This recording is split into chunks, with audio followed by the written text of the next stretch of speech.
पनवेल नवी मुंबई रायगड परिसरातील बातम्या पाहण्यासाठी आमच्या मी साक्षीदार या यूट्यूब चॅनलला सबस्क्राईब करा। व्यावसायिकांकडे खंडणी मागणाऱ्याला पनवेल शहर पोलिसांनी उत्तर प्रदेशातून अटक केली आहे। ब्रुजेश चव्हाण असे त्याचे नाव आहे। त्याच्यावर पनवेल शहर तसेच कर्जतमध्ये खंडणीचे गुन्हे दाखल आहेत। व्यावसायिकांकडे खंडणी मागितल्याप्रकरणी ब्रुजेश चव्हाण याच्यावर पनवेल शहर पोलीस ठाण्यात गुन्हा दाखल झाल्यानंतर पोलीस त्याच्या शोधात होते। चंद्रकांत भोईर यांच्या व्हॉट्सअपवर मेसेजद्वारे 1 लाखांची खंडणी मागितली, तर प्रशांत दळवी यांच्याकडून 70,000 रुपयांची खंडणी मागितली होती। या दरम्यान तो उत्तर प्रदेशमध्ये लपला असल्याची माहिती पोलिसांना मिळाली। त्यावरून पोलिसांनी उत्तर प्रदेश एसटीएफ पथकाच्या मदतीने आरोपीला अटक केली। रविवारी त्याला उत्तर प्रदेशमधील बलिया जिल्ह्यातील मूळ गावातून पकडण्यात आले।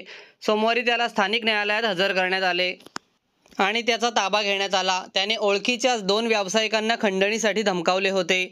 पोलिसांनी आरोपीला अटक केली असून तो आरोपी दळवी फार्म हाऊसमध्ये मॅनेजर म्हणून काम करत असल्याची माहिती पोलीस तपासात उघड झाली आहे। या प्रकरणी पोलीस अधिक तपास करत आहेत।